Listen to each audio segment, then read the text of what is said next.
Donc avant de commencer, je vous donne une moitié de témoignage normalement pour vous dire, pour parler de construction. Un jour, j'étais encore pasteur à Bourges et donc c'était un premier dimanche de janvier. Donc je ne sais pas si c'est le 1er ou 2 janvier, enfin peu importe.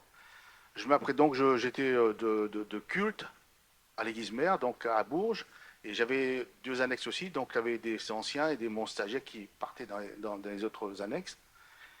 Et puis le matin à 9 heures, j'étais à l'église, le culte commençait à 10 heures, au téléphone de l'ancien qui devait prêcher c'était comment, à Vierzon. Il me dit, voilà frère, je ne peux pas, mon épouse vient de décéder. Donc je savais qu'elle était un peu malade, mais bon, on ne s'attendait pas qu'elle décède. Donc, et le soir, donc je vais prêcher le dimanche matin, et le soir, je devais prendre l'avion pour venir en vacances. Où? À l'île de la Réunion. Donc en moins de 2, donc j'ai délégué quelqu'un d'autre pour aller là-bas à Vierzon pour prêcher. Et donc juste après le culte, j'ai pas eu le temps de manger ou quoi que ce soit. Je suis allé voir le frère, parler un peu de l'organisation avec mon collaborateur pour comment il faut faire pour l'animation, etc. Et puis j'avais là une une jeune femme que je connaissais pas et qui était là avec la famille, puisque j'étais avec la famille. Je demande qui c'est cette jeune femme-là que je connais pas. Elle dit, c'est la fille de l'ancien, justement, qui prêche, qui est dans mon église. Il dit, avant, elle venait à l'école du dimanche, elle a grandi dans l'église, et puis elle est partie, et voilà, donc on l'a depuis longtemps. Et puis, donc j'ai dit, ben, j'aimerais bien la rencontrer.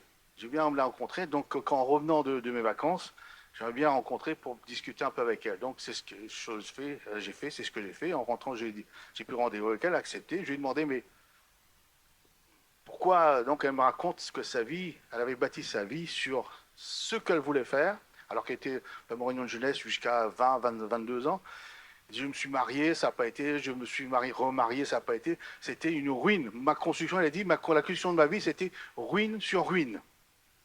Donc voilà, donc un peu, donc je vais vous raconter la suite après. Et donc on va lire maintenant la parole de Dieu, comme ça vous resterez jusqu'à la fin. Lisons ce texte de Matthieu, chapitre 7, verset 21, qui parle de construction, du retour de Jésus, de la pratique de la parole. Vous voyez, les 3 dons spirituels, là, ça correspond. Donc, Matthieu, chapitre 7, verset 21.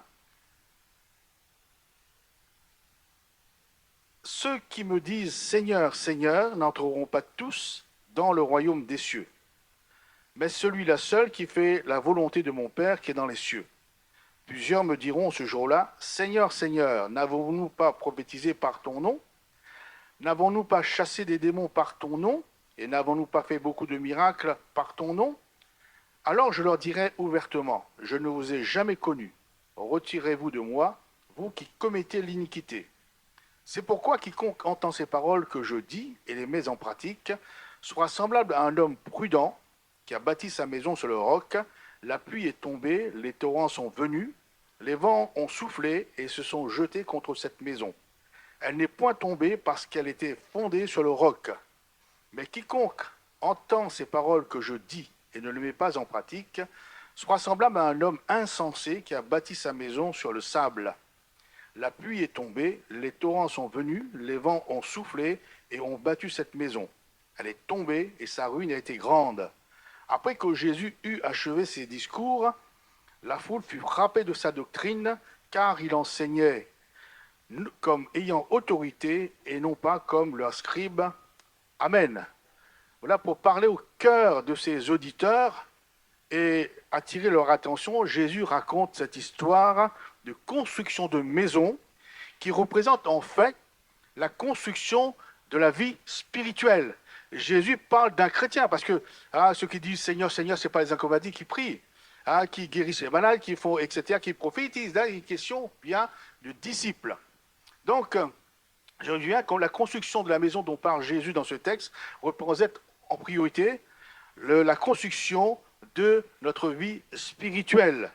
Et vous savez que lorsque nous nous convertissons, l'apôtre Paul dit que si quelqu'un est en Christ, il est une nouvelle création ou créature, les choses anciennes sont passées et toutes choses sont devenues nouvelles. C'est-à-dire que nous avons une nouvelle vie, une nouvelle destinée, une nouvelle espérance. Nous devons commencer à bâtir notre vie spirituelle sur Jésus dès que nous nous convertissons. Donc, je répète, après avoir été sauvés, le chrétien est appelé à construire en priorité sa vie spirituelle, de sorte qu'elle doit résister aux cyclones, aux tempêtes, aux épreuves de la vie, et donc, mais aussi à la grande tempête qui arrive bientôt sur le monde, le retour de Jésus. L'apôtre Pierre dit, dans 2 Pierre 1, 3, 7, « Les cieux et la terre d'à présent sont gardés et réservés pour le feu. » La fin du monde, c'est par le feu. Pour le jour du jugement et de la ruine des hommes impies. Et c'est vrai que la première grande tempête qu'il y a eu sur le monde, du temps de Noé, ça a été le déluge d'eau. Aucune maison n'est restée ou n'a tenu, n'a résisté, sauf l'arche que Noé a construite avec sa famille, selon la parole de Dieu, et par la parole de Dieu. Donc cette arche a résisté.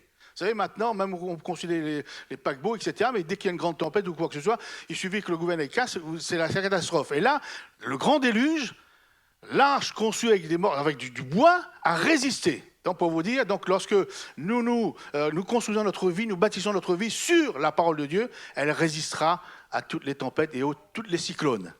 Amen. Donc Jésus parle de la construction de notre vie spirituelle, donc qui est la construction la plus importante parce que cette construction doit résister lorsque Jésus reviendra. Amen. C'est ça qui est la priorité. Mais par extension, on peut associer à la construction de notre vie spirituelle la construction de notre vie terrestre en tant que chrétien. Avec tout ce que cela comporte, c'est-à-dire construire notre vie professionnelle, sur la parole, dans la volonté de Dieu, notre vie de couple, surtout lorsque nous sommes jeunes, cherchons un conjoint, construire sur la parole et la volonté de Dieu, donc notre vie de famille, après, avec les enfants, les petits-enfants, et notre vie de grands-parents et d'aînés aussi. Tout ça, ce sont des constructions qui s'ajoutent jour après jour si nous bâtissons sur l'enseignement de Jésus, la parole du Seigneur Jésus. Amen. Donc Jésus évoque cet élément important qui a été dit dans les prophéties, qui donne de la solidité et de la résistance à la construction de notre vie spirituelle, mais aussi de notre vie terrestre face à toutes les tempêtes et difficultés de la vie, aux épreuves. Donc, verset 24, il dit « Quiconque entend les paroles que je dis et les met en pratique », et verset 26, « Quiconque entend les paroles que je dis et ne les met pas en pratique ». Vous voyez, deux extrêmes. On entend, tout le monde entend, mais il y en a qui vont mettre en pratique, et d'autres vont dire non, je connais mieux, j'ai ma propre volonté, je fais selon ma propre volonté. Et pourtant, on a entendu les mêmes paroles.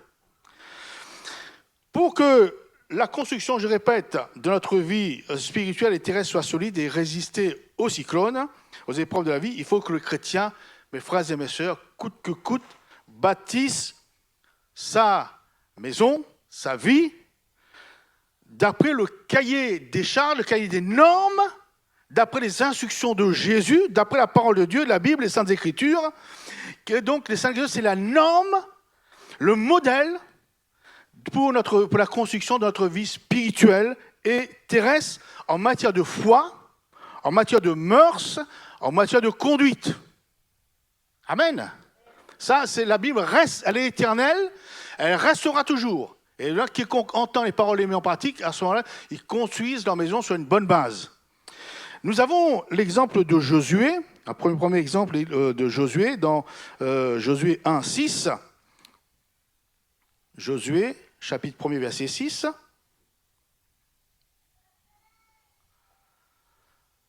Voilà ce que l'Éternel dit à Josué, personnellement, mais aussi dit à nous aujourd'hui, ce matin. « Fortifie-toi et prends courage, car c'est toi qui mettras ce peuple en possession du pays que j'ai juré à leur père de leur donner. Fortifie-toi seulement et aie bon courage en agissant fidèlement selon toute la loi que Moïse, mon serviteur, t'a prescrite. » Donc c'est la parole de Dieu, donc il n'y avait pas encore toute la Bible à ce moment-là. C'était le Pentateuque, donc Moïse commençait à écrire. « Que ce livre de la loi ne s'éloigne point de ta bouche, médite-le jour et nuit pour agir fidèlement selon tout ce qui est écrit, car c'est alors que tu auras du succès dans tes entreprises, c'est alors que tu réussiras. » Amen. La réussite de notre vie spirituelle et terrestre sera en fonction de ce que nous allons faire de la parole de Dieu. Ici, le jeune Josué commence une carrière en tant que conducteur, chef du peuple d'Israël. Et vous savez que c'est très important. Au commencement, il n'avait pas d'expérience. Bien sûr, il avait regardé Moïse faire, mais quand on est à la place du chef, c'est pas pareil. Là, il faut prendre toutes ses responsabilités et mettre son savoir. Donc, pour bien construire, Josué, il ne sait pas trop. Et c'est pour cela que, et pour que le projet de Josué pour conduire le peuple d'Israël du désert à Canaan, il y avait des combats, il y avait des tempêtes, etc. Et donc, c'est pour cela que Dieu lui donne ce conseil précieux à lui, c'est-à-dire de pratiquer non pas une partie de la loi, mais toute la loi, toute la parole, sans détour, en agissant fidèlement, selon tout ce qui est écrit. C'est alors que tu auras du succès face aux tempêtes, face aux éléments déchaînés. Amen. Et cette parole reste et demeure pour nous aujourd'hui jusqu'au retour de Jésus.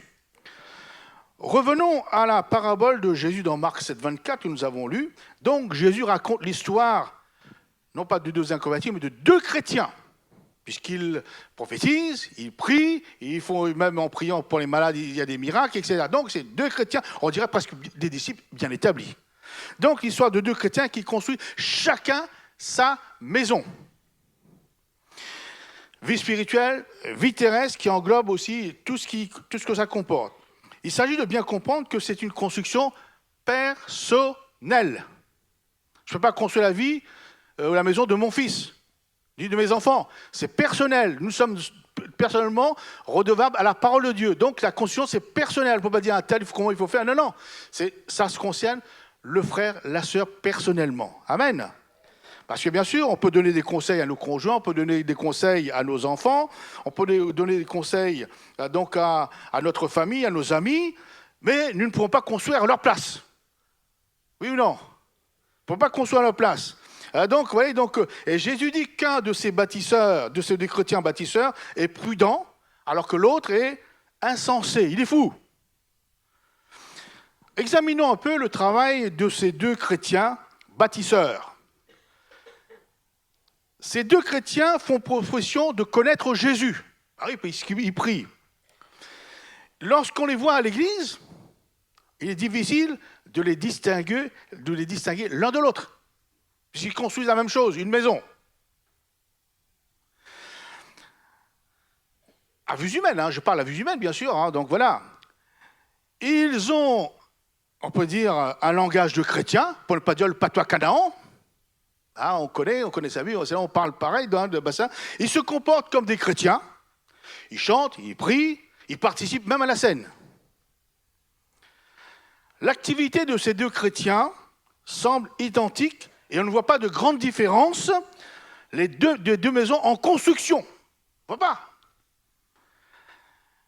Les deux chrétiens, je suppose, se sont appliqués à rendre leur maison aussi attrayante que possible et habitable. Et en apparence, le travail de ces deux chrétiens bâtisseurs est sérieux, en apparence seulement. Comme Eliab, qui avait l'apparence, a une haute taille, une stature, pour être roi. Mais même Samuel a failli s'y faire prendre. Mais Dieu a dit non, c'est pas lui. Regarde pas la hauteur de sa taille ni à son apparence. Moi, je regarde au cœur. Donc, en apparence, c'est la même chose. Mais à vue humaine.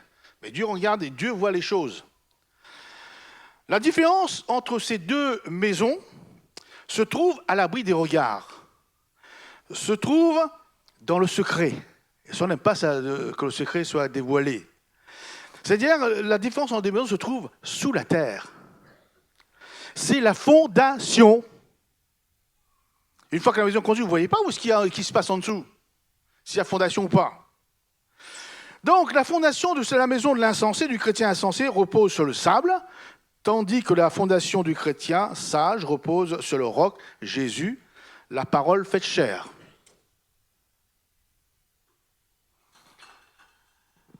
En bâtissant sa maison sur le sable, le chrétien charnel, si on peut dire, fou, met à jour sa vraie nature. Parce qu'on conduit sur le sable, on met à jour sa vraie nature, c'est-à-dire qu'il n'a pas la vision de l'avenir éternel. Puisque sa maison, il sait qu'il ne résistera pas à la dernière grande tempête qui arrive. C'est-à-dire qu'il vit, bien sûr, il vient à l'église, mais il n'a pas la vision de l'éternité. Que Jésus va revenir, il va dire, mais Jésus revient peut-être. Hein, ça fait longtemps qu'on dit, il revient. Il reviendra peut-être un jour, et puis j'aurai le temps de. Et donc, il n'a pas la vision. Il construit comme cela. Il construit sa maison là où c'est plus commode, où il n'y a pas de rocher pour bâtir dessus. Le sable, c'est plus facile à enlever. Il construit là où ça l'arrange, en fin de compte. Un évangile de grâce, de pardon, de bénédiction, ça on aime tout ça.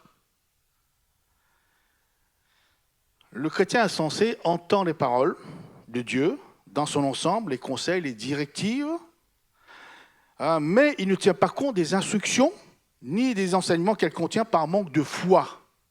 Pas la foi, ce que Dieu dit. Il pense que Dieu est insuffisant pour lui procurer du bonheur ou de la paix. Donc il fait par lui-même, parce qu'en réalité, il n'a pas confiance. Il ne croit pas que Dieu est capable de le rendre heureux, donc il cherche son bonheur, même tout en étant chrétien, il cherche dans sa propre volonté ce qu'il désire, ce que la chair veut. En plus, il veut construire sa maison rapidement, comme je dis bien. Quand vous construisez sur du caillou ou de roche comme il y a ici à La Réunion, c'est puisque c'est volcanique, c'est plus compliqué que si vous bâtissiez sur le sable. Parce qu'il veut construire rapidement sa maison parce qu'il veut jouir du moment présent, de la terre, de ce que la terre donne. C'est sa priorité, lui, c'est là, c'est tout de suite. On peut parler de choix, comment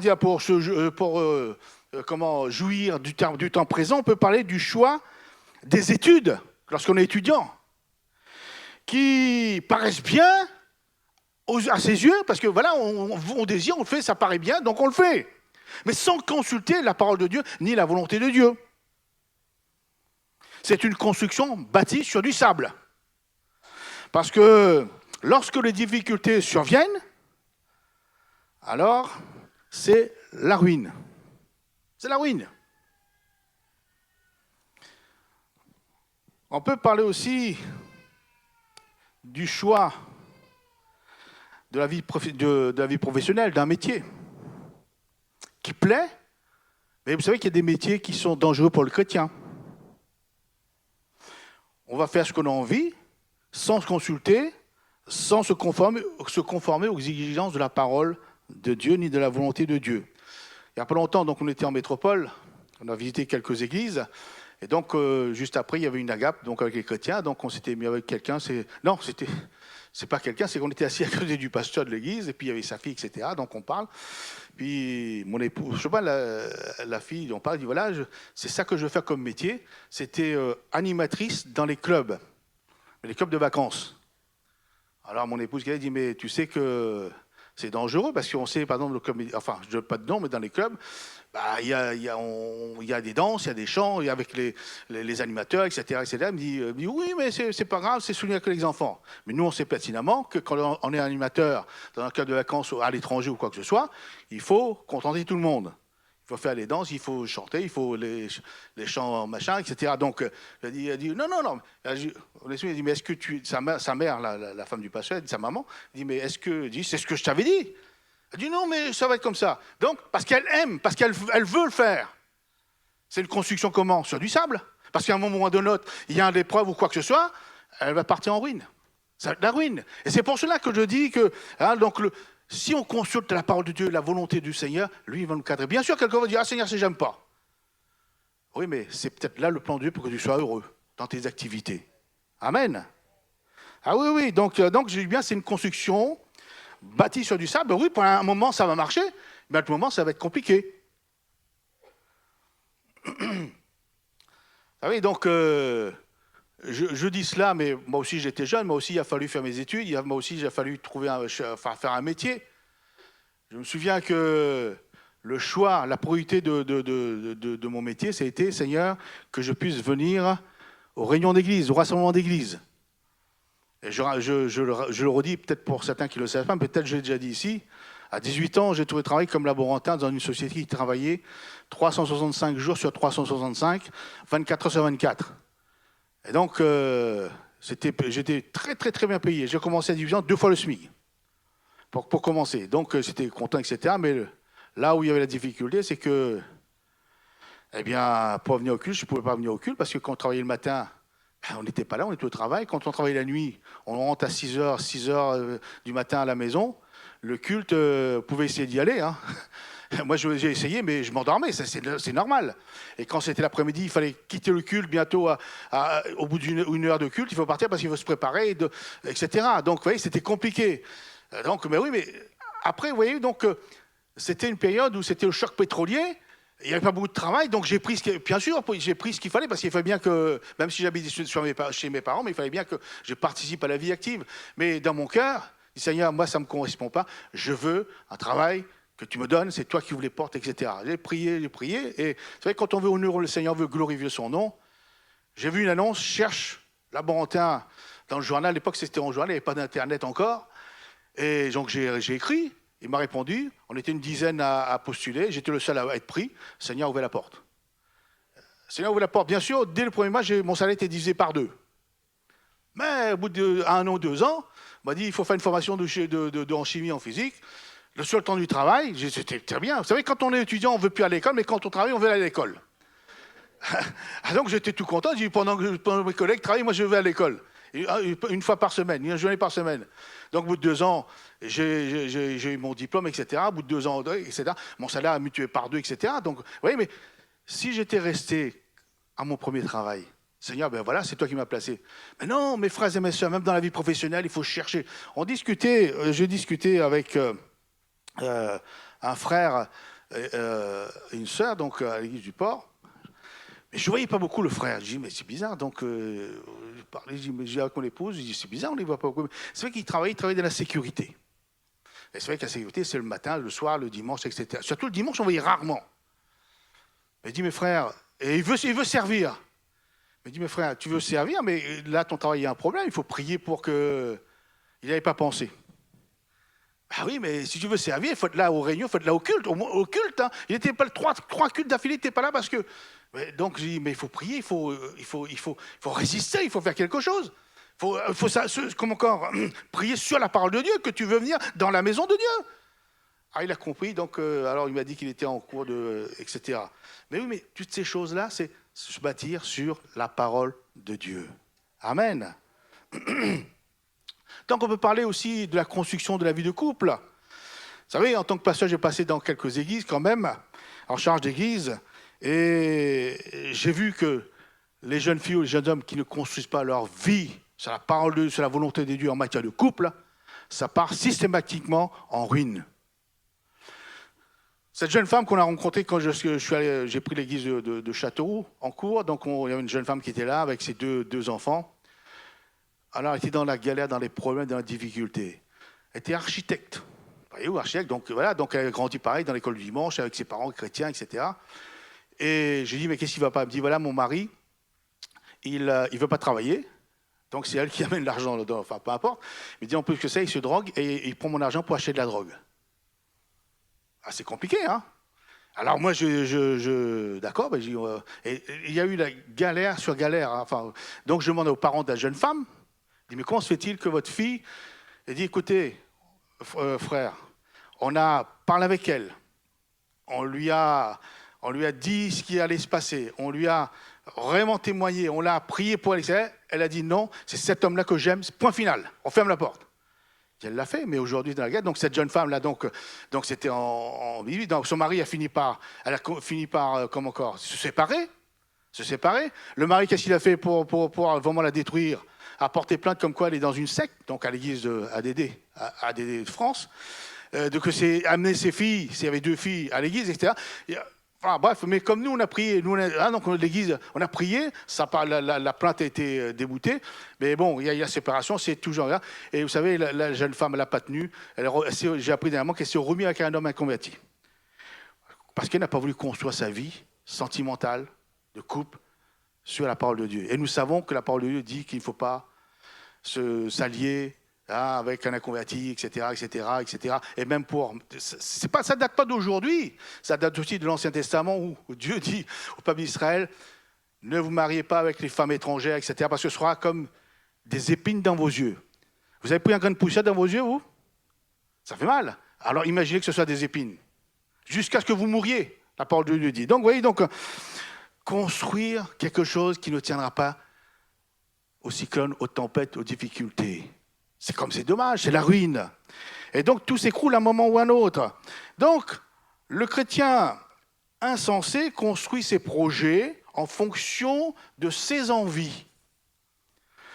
Après, il demande à Dieu de bénir son projet. Vous voyez, c'est comme ça, aujourd'hui, comme ça.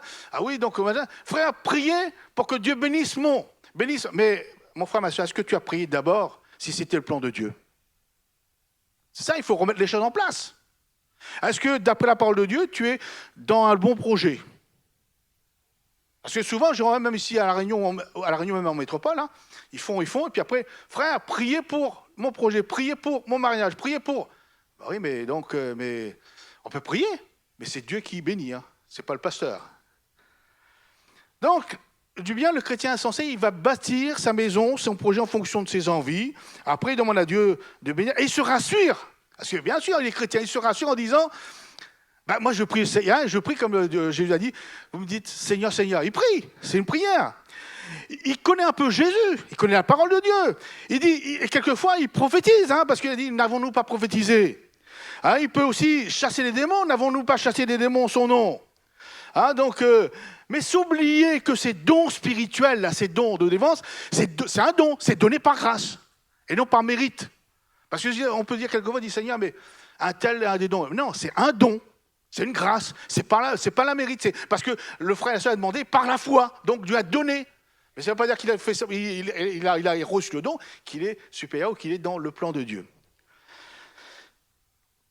Quiconque entend les paroles que je dis et ne les met pas en pratique, verset 23, alors je leur dirai ouvertement, Jésus dit, je ne vous ai jamais connu, retirez-vous de moi, vous qui commettez l'iniquité.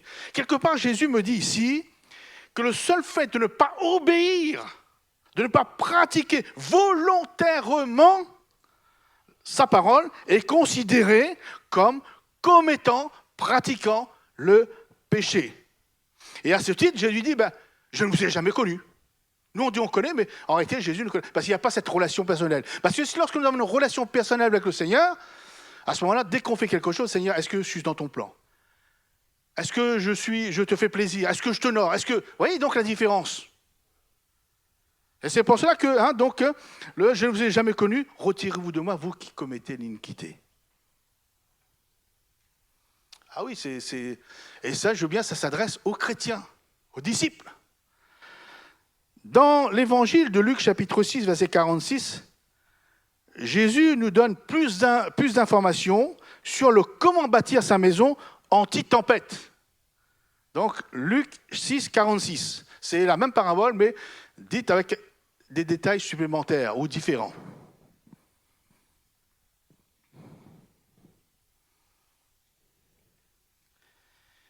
Le chrétien, il est semblable à un homme qui, bâtissant une maison, a creusé profondément et qui a posé le fondement sur le roc. Une inondation est venue et le torrent s'est jeté contre cette maison sans pouvoir l'ébranler parce qu'elle était bien bâtie. Mais celui qui entend et ne met pas en pratique est semblable à un homme qui a bâti une maison sur la terre sans fondement. Le torrent s'est jeté contre elle, aussitôt elle est tombée et la ruine de cette maison a été grande. Amen. Le secret de la manière de construire du chrétien sage, intelligent, c'est de creuser profondément afin de poser la fondation, le fondement sur le roc, bien sûr, qui est Jésus le rocher. L'action de creuser, j'ai bien en deux fois creuser, c'est se donner de la peine, c'est prendre du temps. C'est se donner la peine de se conformer, de confirmer sa vie à l'enseignement de Jésus jour après jour. Instant après instant, on construit sa maison, c'est pas une journée. Quoique maintenant, il y a j'ai vu en quelques jours, tout est préfabriqué, on arrive, clac, c'est fini. Alors, je ne sais pas, après, on dit que c'est quand même anticyclonique, etc. Peu importe, mais je parle à l'ancienne, parce que Jésus parle il y a plus de 2000 ans, donc à l'ancienne, il n'y a pas eu de construction en kit ou quoi que ce soit, mais on peut fabriquer, mais on construit la maison. Donc, ça veut dire creuser, c'est donner de la peine, de se conformer à la parole du Seigneur, à l'enseignement, jour après jour, instant après instant. Ce n'est pas facile, je le reconnais, ça peut prendre du temps, mais c'est indispensable dans des coups durs, dans des difficultés, dans des épreuves. C'est pas là, moi, nous, en tant que pasteur, enfin, en tout cas, moi, mon épouse et moi, on s'est conformés. Quand il y a changement de poste, changement d'église, vous croyez parce que, là, c'est une belle vie qui m'intéresse. Non, non, on se met à genoux, on dit, Seigneur, est-ce que c'est ton plan? Est-ce que c'est ta volonté? Est-ce que c'est ton désir?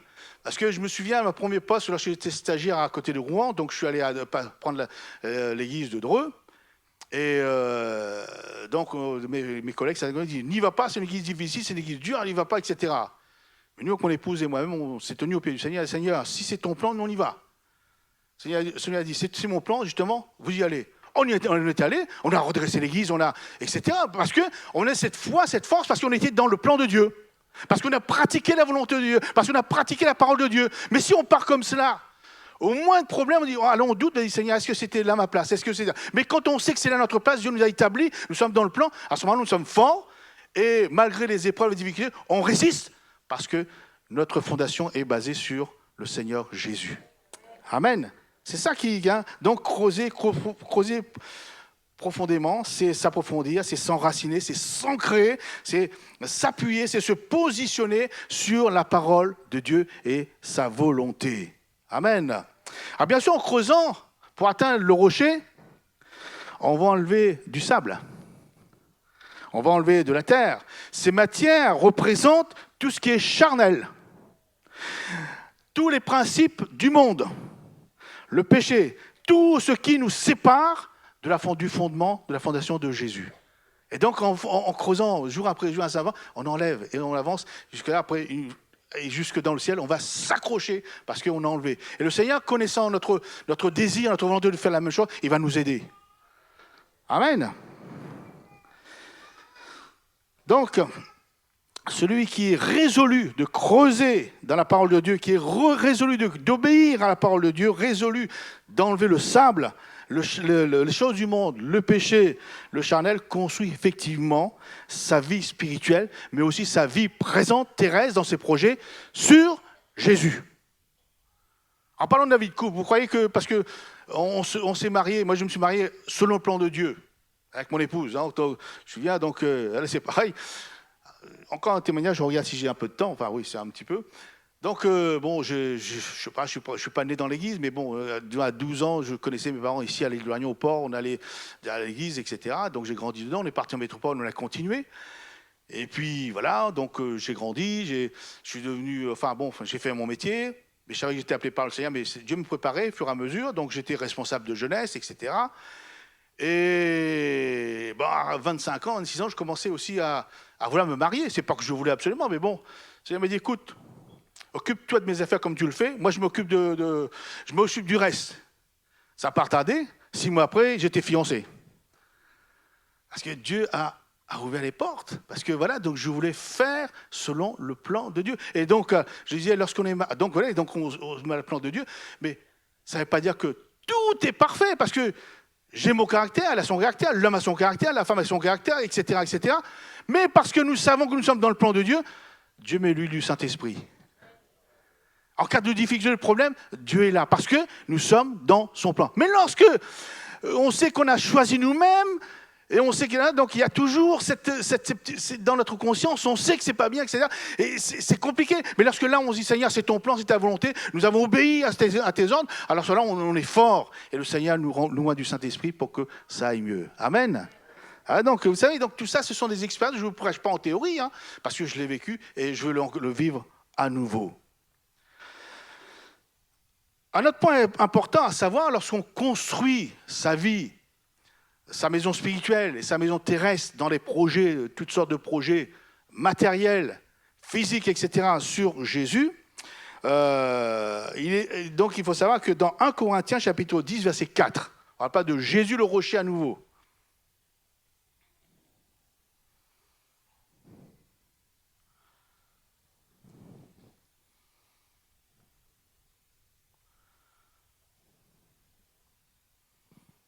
Il est dit, ils ont, le parlant du peuple d'Israël, les enfants d'Israël, tous bu le même breuvage mortel, breuvage spirituel, car ils buvaient à un rocher spirituel qui les suivait. Et ce rocher était Christ. Donc, Jésus, le roc, le rocher, suivait le peuple d'Israël dans le désert pour les abreuver. Donc, on peut dire sans se tromper que Jésus est le roc, le rocher, sur lequel nous avons bâti notre vie, nous suit tous les jours. Oui ou non? Il a suivi le peuple d'Israël dans le désert, donc moi je crois que si ma vie est bâtie sur le rocher, sur Jésus, il me suit tous les jours. D'ailleurs, il a dit, je suis avec vous tous les jours jusqu'à la fin du monde. Afin de nous aider, afin de nous fortifier, afin de nous protéger, afin de nous faire tenir ferme durant les tempêtes que nous aurons à traverser, telles que les épreuves, etc. Parce qu'il nous suit, parce que nous avons bâti notre vie sur lui, alors il nous suit tous les jours. C'est pas formidable, ça? Bien sûr, vous avez compris, la tempête symbolise les épreuves de la vie, comme la maladie, comme les échecs, les tourments, et toutes sortes de choses qui surviennent sans prévenir. Hein, donc, et la différence entre le chrétien insensé qui a bâti sa maison sur du sable, à ce moment, lors des épreuves, la différence se voit tout de suite. Le chrétien insensé, durant les moments de crise, des difficultés, quand tout est hors de contrôle, il ne peut plus, etc., eh bien, ce sera pour lui une occasion de chute. Ce sera pour lui une occasion de révolte. Ce sera pour lui une situation d'échec. Et combien de frères et de sœurs dans nos églises en général sont en situation d'échec? Bien sûr, ils sont dans l'église extérieure, ils sont en situation d'échec parce qu'à un moment donné, ils n'ont pas voulu bâtir sur Christ. Ils n'ont pas voulu pratiquer ce que Dieu leur avait dit, donc ils ont préféré faire. Ah, bien sûr, Dieu fait grâce, Dieu les soutient, mais n'empêche qu'ils sont en situation d'échec. Parce que ce n'est pas la vie que Dieu avait prévue pour eux, ni pour elles. Alors que le chrétien sage qui a bâti sa maison sur le roc, eh bien, lui, il va subir peut-être, je dirais, pas de dommages. Parce que sa construction va résister. Donc, mais, je veux dire, il a l'occasion à ce moment-là, dans ses épreuves, de voir la puissance de Dieu se manifester en sa faveur. Parce que, Seigneur, je suis à toi. Moi, je dis toujours, Seigneur, c'est toi qui gères ma vie. C'est ni les épreuves, ni les difficultés, ni la maladie. C'est toi qui gères ma vie. Tu sais quoi, comment faire, et puis quoi faire. Amen. Donc, c'est ça. Donc, vous savez, ces choses-là, c'est en fonction de notre désir de fonder ou de construire une maison sur la fondation. C'est une question de désir, de vouloir. Je me souviens, lorsque j'étais responsable de jeunesse à Elbeuf, et donc avant de courir chercher les jeunes dehors, moi je voulais chercher les jeunes de l'intérieur, parce qu'il y a beaucoup de jeunes, peut-être pas ici, mais ils sont là, mais ils ne sont pas engagés, ils ne veulent pas venir en réunion de jeunesse, etc. Donc je cherchais, etc. Puis un jour, je vais dans un centre commercial, qui je rencontre? Une jeune fille qui vient à l'église, mais qui ne vient pas en réunion de jeunesse.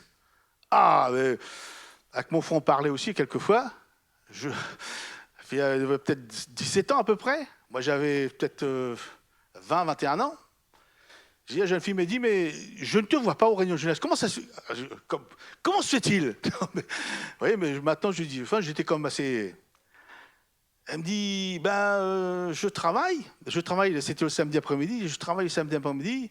Puis moi, je lui dis, mais tu ne viens pas à la réunion de jeunesse parce que tu ne peux pas ou tu ne veux pas? Parce qu'il y a une différence. Alors mon gars me dit non, c'est parce que je ne peux pas. Eh bien, tu ne peux pas, mais moi je vais prier pour que tu puisses venir. Alors, vous voyez, donc je veux dire, c'est zélé un peu. Hein.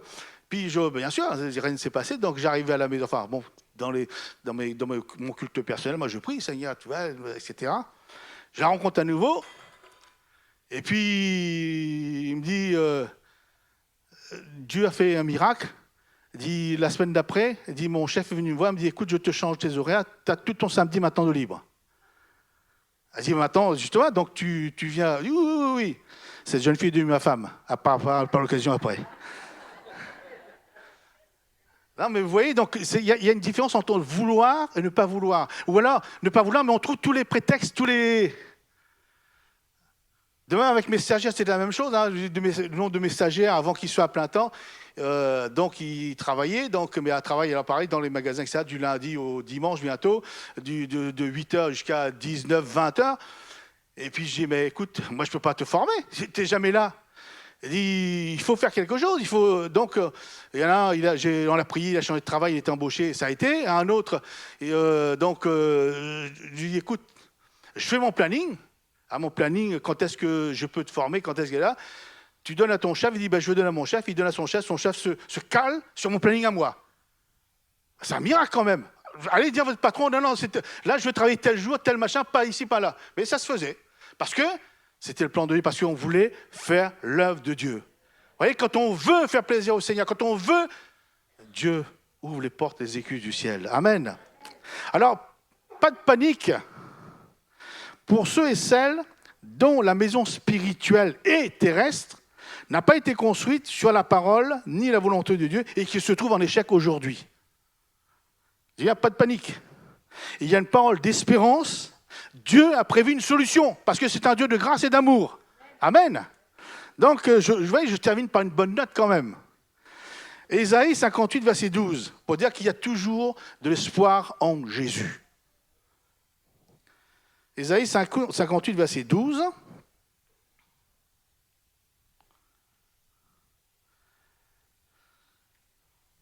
Les tiens rebâtiront sur d'anciennes ruines. Tu relèveras des fondements antiques. On t'appellera réparateur des brèches, celui qui restaure les chemins et qui rend le pays habitable. Ici, il est question des chrétiens, de ceux qui connaissent Jésus. C'est parce qu'il parle des questions, on parle de réparateur des brèches, restaurer les chemins, c'est Jésus, c'est Dieu. Mais il dit les tiens, c'est-à-dire quelque part, nous appartenons quand même un peu au Seigneur. Il parle de, à ce moment-là, les tiens rebâtiront sur d'anciennes ruines. Hein, donc on voit qu'il y a comme une parole d'espoir. Donc ça veut dire qu'en Jésus, par la grâce de Dieu, nous pouvons rebâtir sur d'anciennes ruines.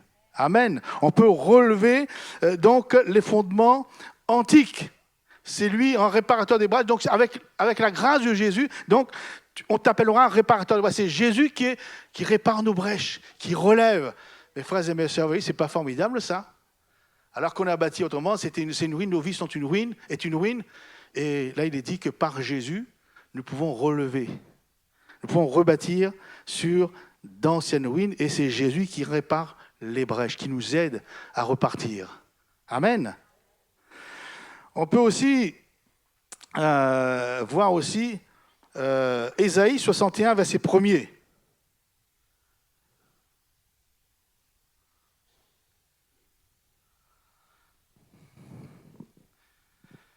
L'Esprit du Seigneur, l'Éternel, est sur moi, car l'Éternel m'a oint pour porter de bonnes nouvelles aux malheureux. Mes frères et mes sœurs, Jésus t'apporte de bonnes nouvelles aux malheureux. Si tu es malheureux ce matin à cause de ta vie, qui est en échec, qui est une ruine, eh bien voilà encore, donc, pour apporter de bonnes nouvelles aux malheureux. Dieu m'a envoyé, en parlant, Jésus dit, puisque ça concerne Jésus, il m'a envoyé pour guérir ceux qui ont le cœur brisé, pour proclamer aux captifs la liberté et aux prisonniers la délivrance, pour publier une année de grâce de l'Éternel et un jour de vengeance de notre Dieu, pour consoler tous les affligés, pour accorder aux affligés de Sion, pour leur donner un diadème au lieu de la cendre, et une huile de joie au lieu du deuil, un vêtement de louange au lieu d'un esprit abattu, afin qu'on les appelle des térébins de la justice, une plantation de l'Éternel pour servir à sa gloire. Voyez encore, ils rebâtiront sur d'anciennes ruines, ils relèveront d'antiques décombres, ils renouvelleront les villes ravagées, dévastées depuis longtemps. Même depuis longtemps. Peut-être qu'il y a des années que ta vie est en ruine, parce que tu t'es pas conformé à la parole du Seigneur. Mais là, il est qui? Ils rebâtiront, nous, vous, toi, tu peux rebâtir sur d'anciennes ruines, tu peux relever sur d'anciens décombres, hein, donc dévastés depuis longtemps par la puissance de Jésus. La porte de la grâce est ouverte, mes frères et mes sœurs. Hein, donc, vous voyez, donc, on peut à nouveau rebâtir sur d'anciennes ruines. Et j'aime bien avec la parole du Seigneur, c'est ça. C'est parce qu'il y a la grâce. Bien sûr, ça peut concerner notre vie spirituelle, mais ça concerne aussi nos vies terrestres. Alors que concerne nos vies spirituelles, attention, comme il a été dit ce matin, Jésus revient bientôt. La grande tempête, la terre réservée par le feu, arrive bientôt. Et si ta maison, ta vie n'est pas battue sur le fondement, à ce moment-là, retirez-vous de moi, vous qui commettez les péchés, l'iniquité. Mais ce matin, je pense que c'est le temps de Dieu, puisqu'il y a vous voyez, donc je vous avoue sincèrement, hein, ce n'était pas ça que j'avais prévu. Ça, c'était pour... je travaillais pour l'église du port, enfin, pas l'église du port, pour le message que... Donc là, et ça a été changé. Alors j'étais obligé d'effacer Saint-Leu de l'autre, l'ancien message, d'effacer et mettre sur celui-ci. Parce que, et puis en entendant, vous avez vu comme moi ce matin, les dons de prophétie et les parler en langue, vous avez compris que le Seigneur appelle. Je ne sais pas qui peut-être, mais en tout cas, voilà ce que Dieu a mis sur mon cœur pour vous le dire aujourd'hui. Amen. Donc on va prier, on va couvrir nos fronts. Alors, on va fermer nos yeux, on ne va pas regarder. Et je demandais peut-être à un frère, une sœur ou plusieurs, ceux qui sont en ruine, dont la maison spirituelle est en ruine, la maison terrestre est en ruine, et qui veulent à nouveau rebâtir sur les fondements de l'Évangile, le fondement de la parole de Dieu, de se lever, de se mettre debout, et non prier. Moi, je crois que le Seigneur est capable. Ah oui, excusez-moi. Le témoignage, la fin du témoignage de cette jeune femme que j'ai dit au début, qui sa vie était en ruine alors qu'elle était la colonie des écoles du dimanche, le groupe de jeunes, etc. Donc moi j'ai dit à ça, elle me dit, moi c'est fini pour moi, ma vie est en ruine, c'est fini. J'ai dit non, elle n'était pas encore convertie, j'ai dit non, parce que j'ai dit non, ma soeur, j'ai dit non. Non, avec Dieu, il y a toujours de l'espoir. Et on va prier pour toi. En plus, avec le compagnon avec qui elle vivait, qui n'était pas marié, il était dans trafic de drogue, ils ont rigé, etc. C'était un danger pour sa jeune fille, sa fille qui avait 5-6 ans. Hein, donc, et puis aussi son fils, il avait 12 ans. C'est un mauvais témoignage, etc. Elle dit, je ne peux pas m'en sortir, je ne travaille pas, je n'ai pas de revenus, je dépends de lui. Il dit, écoute, puisque tu n'es pas marié et puis qu'il vit cette vie dissolue, etc., c'est un danger pour ta famille et pour toi-même, parce que les drogués venaient aussi chercher de la drogue. Il dit, tu quittes le foyer, enfin avant de quitter, il faut, parce que je suis sage quand même, va à la mairie, demande un logement social. Il me dit, oui, mais j'ai pas de revenus, tu y vas, on va prier. Elle est partie, on a prié, elle a eu son logement. Alors donc dans le logement c'est bien gentil, mais il dit mais je travaille pas quand je paye les factures, etc. Il dit tu travailles pas, donc on va prier pour que tu trouves du travail. On a prié, il a trouvé du travail.